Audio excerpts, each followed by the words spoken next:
Tonight on Mello Tv Sports, former reggae boy Jermaine Teddy Johnson shot and injured. Mujib Ul Rahman to continue to play for the Talawas in the CPL. And Mo Farah sets a new world record.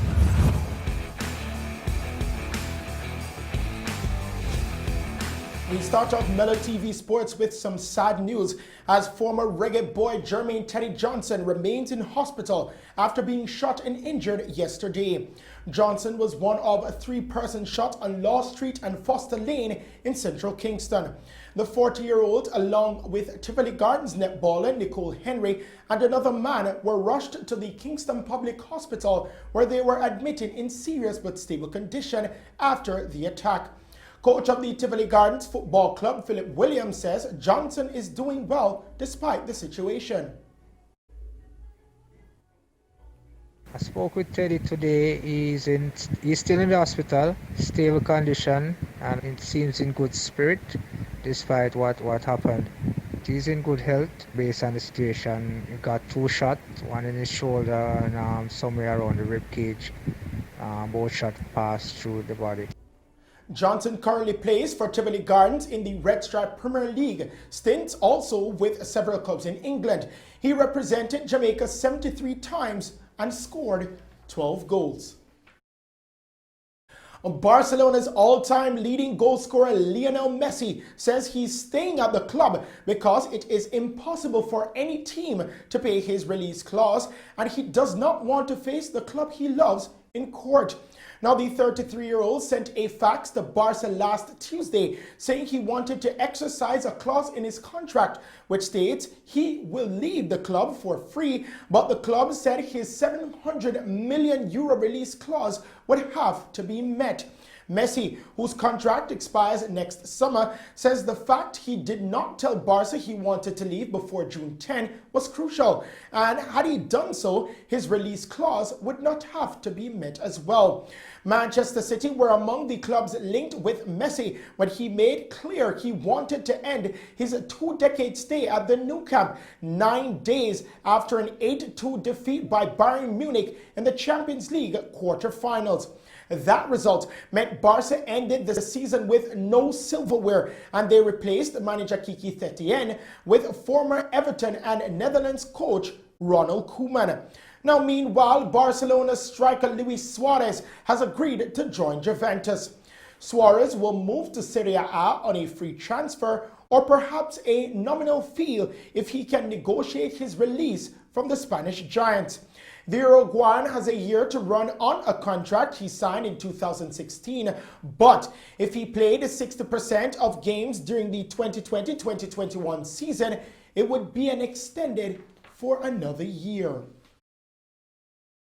We bowl over to cricket news now. The Jamaica Talawas will have the tournament's top wicket taker, Mujib Ul Rahman, for the remaining games of the Caribbean Premier League, the CPL.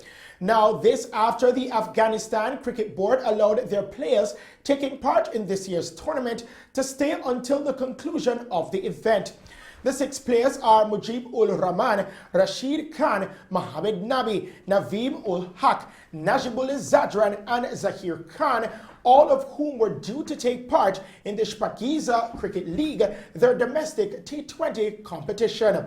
Mujib has taken 13 wickets with a best of 3 for 11 for the Talawas, who last night limped into the playoffs. The Jamaica franchise are 4th and will be looking to beat the Barbados Tridents tomorrow as they try to avoid a semi-final against the Trinbago Knight Riders. Now, the Tridents won their first meeting by 36 runs. The Talawas then face the St. Lucia Zooks on Sunday. The unbeaten Knight Riders will face the Zooks in tomorrow's second game.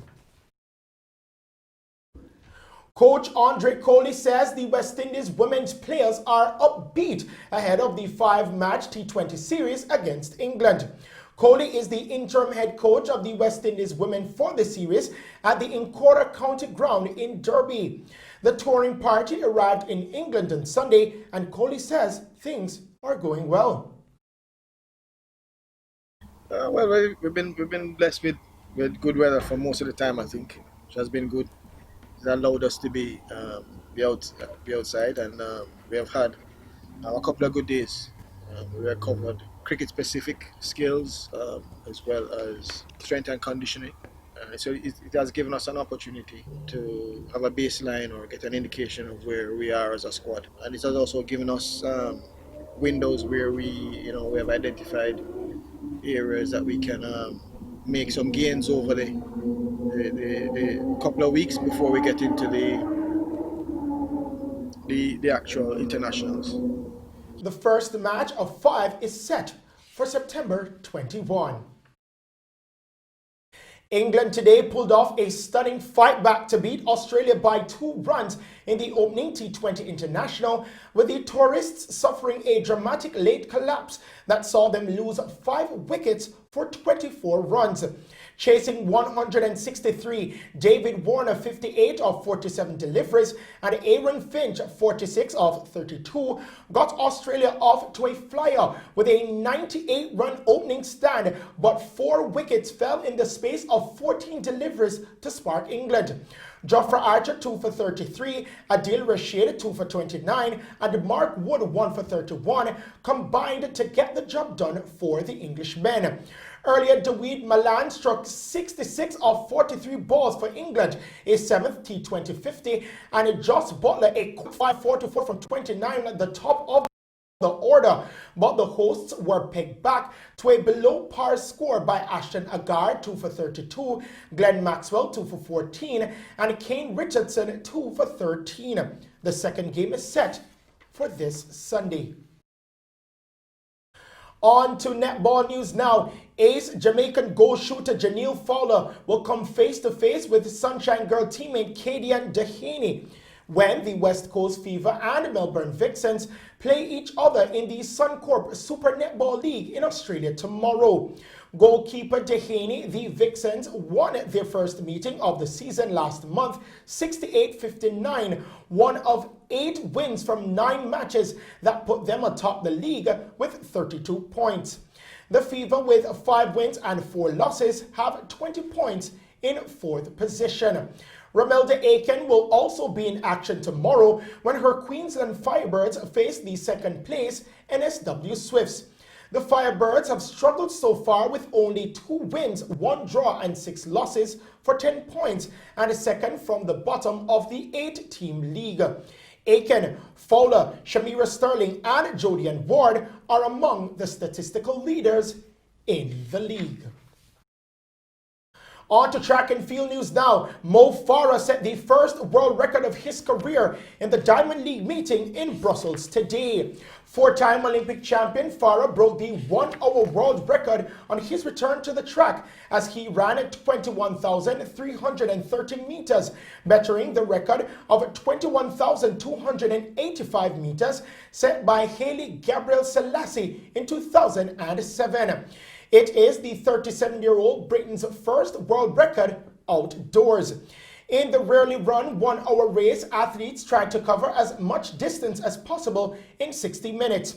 Earlier, Sifan Hassan of the Netherlands set a new world record in the women's race. Her 18,930-meter effort surpassed Diatoon's mark of 18,517 meters set in 2008. Now to end tonight's sports package, we present you with the play of the night, Ja Morant's lob dunk versus the Cleveland Cavaliers. See if this happens now. Crowder, lob, yeah! Oh, baby!